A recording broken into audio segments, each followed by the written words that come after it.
Depuis déjà quelques mois, on entend parler de partout du 19e arrondissement. Que ce soit dans tes pour toi ou chez ton média rap préféré, t'es obligé d'avoir déjà entendu un son de JRK, Lamano ou Nono La Grinta. Mais cet arrondissement, il est rempli d'autres talents qu'on va découvrir ensemble durant cette vidéo. Mais avant ça, revenons sur l'histoire de cet arrondissement très important dans l'histoire du rap français. Tes dots, je n'écrase du bois, cherche la monnaie, c'est quoi le chemin le plus proche? Dans la cabeza, c'est rempli de Candy Crush. Dans son histoire, le 19e a vu des légendes naître comme Oxmo Puccino dans les années 90, Mysterio dans les années 2000 et MHD dans les années 2010. Ceux-ci marqueront vraiment le rap français, mais jamais il n'y eut une véritable génération venant de cet endroit, comme le 91 a pu le faire durant les années 2010 ou encore le 93 de 90 à 2000.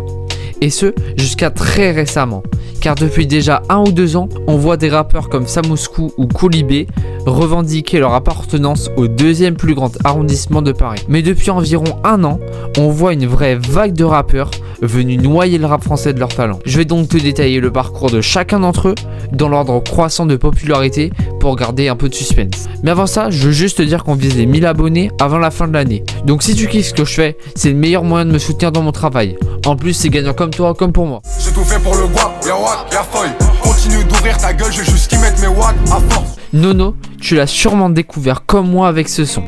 Je l'ai dégommé, le hop s'y boite, mais je l'ai pas touché. Le hop s'y boite, pourtant j'ai touché à peine. Je crois qu'ils ont capté que la mano a fini sa peine.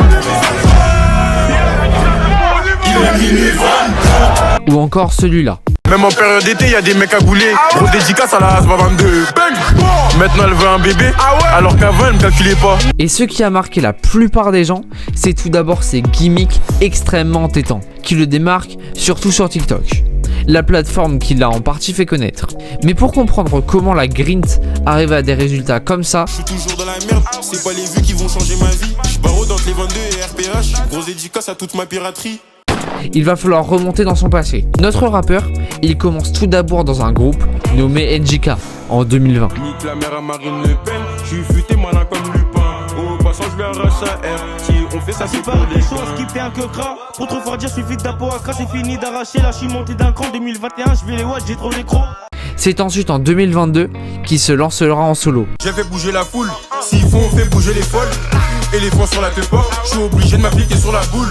Et ça prendra plutôt vite pour lui, car c'est avec différents singles et freestyle qu'il se fera un début de nom. Toujours la même année, il sortira son premier projet 75022. Mais c'est 2023 qui sera la vraie année charnière pour sa carrière. Et plus précisément la toute fin de l'année, car après une exclue au DVM Show, et un buzz monstrueux sur TikTok, le titre La Quoi avec son collègue Lamano sera pour lui l'explosion dans la sphère mainstream. Avec aujourd'hui près de 10 millions d'écoutes, quelque chose de non négligeable pour un titre drill et agressif comme celui-là. Cette lumière qu'il a pris, elle servira à son projet éponyme qui sort au même moment et qui fait référence à son gimmick le plus connu. Elle m'a vu, elle m'a dit la quoi. Il y a 2 coups, dis-moi tu veux quoi. Suite à ça, sortira le projet La Grint, mais celui-ci symbolise pour moi le plus gros défaut de La Grinta. C'est le fait que ses sons soient trop chargés. Entre les flows qui changent toutes les 3 secondes, la prod hyper rapide, les backs omniprésents et les bruitages, ces sons deviennent très vite surstimulants et beaucoup trop chargés. On va tout saccager. Au oasis, j'ai mis dans ma cristalline. Sobi Esquiaca, j'ai tout vu. Tu connais la croix, mais tu connais pas la grine.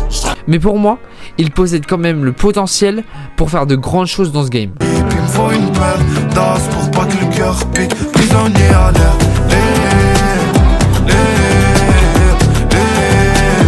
Ouais, un peu comme en Palestine. Lamano est pour moi des 3 artistes dont on va parler, celui qui a le plus de potentiel.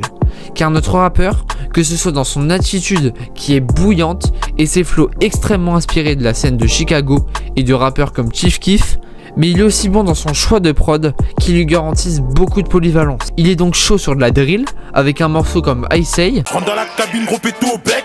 J'ai un pompe, j'ai pas de bec. Le hot s'y boite, y'a que ça dans ma tête. Arrête de ganga, tu te fais démonter. Des sonorités plus dancehall avec Genesio sur LJ Mano. Kiki, j'en veux encore. Kiki, j'en veux encore. Elle fait que me téma, elle fait que me téma. T'es ma patte, histoire de cœur, elle va me donner son corps. Oh là là, putain c'est chaud baba. Ou une prod plus trap et mélodique sur Gang avec Tiako et Niska. Mais il est aussi chaud sur des trucs vraiment récents, comme sur I'm Sorry, son dernier titre, sur lequel il pose sur une prod Sexy Drill. La seule réserve que j'ai à son sujet, c'est sa performance sur un projet. Est-ce qu'il arrivera à trouver une vraie patte à lui qui lui permettrait de construire un projet vraiment cohérent entre les titres? Dehors y'a des sous, j'ai répondu où ça mène. Si tu crois qu'on joue, tu verras où ça mène. J'attends pas mon tour, c'est maintenant ou jamais. Donc celui qui dit pas bonjour, qu'il a niqué sa mère. Si Lamano est celui qui pour moi a le plus de potentiel, JRK est pour moi le rappeur de toute la nouvelle génération qui a le plus de chances de s'imposer dans le temps, car étant très bon dans tous les domaines qui font un bon rappeur aujourd'hui. Que ce soit dans les singles où JRK se débrouille vraiment bien, avec Mec de Paname, Positif à la cam.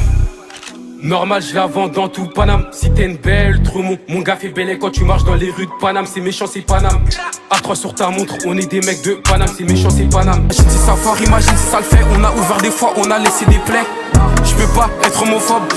Ma bitch, elle kiffe les deux. On a cassé la porte, on a pas fait la queue. On a vesqué les bleus, on a coffré des bleus. En parlant des featuring, JRK s'essaye à tout et à toutes les générations. Entre Mister You, qui lui vient aussi du 19ème, Maes qu'il a beaucoup écouté, ou le très surprenant feat avec Yanis. Il s'essaye aussi au style respectif de ses invités. Mister You dans un truc plus old school, ou Yanis dans un style plus expérimental. Bien j'ai fait, on me dit JRK, comment t'as fait? Comment t'as fait? Si on me le demande, j'ai bien taffé. On les effraie, tu sais très bien qu'on est jeunes et frais. Mais JRK est également quelqu'un d'extrêmement productif. Un projet en moins de 24 heures, je pense que j'ai pas besoin d'en dire plus. Il est aussi très bon sur le format de projet. J'ai trouvé son dernier projet Maudit à vie très bon et équilibré. Pour faire un bilan de ce que je pense de la scène qui est en train de grandir dans le 19ème, je pense que certains ont un beau potentiel pour s'imposer dans le temps. En gros, c'est ceux que je t'ai présentés. Quand d'autres se feront oublier, manque de niveau et d'originalité. Reste à eux de nous prouver le contraire. Bref, moi je te dis à très rapidement pour une nouvelle vidéo. Salut!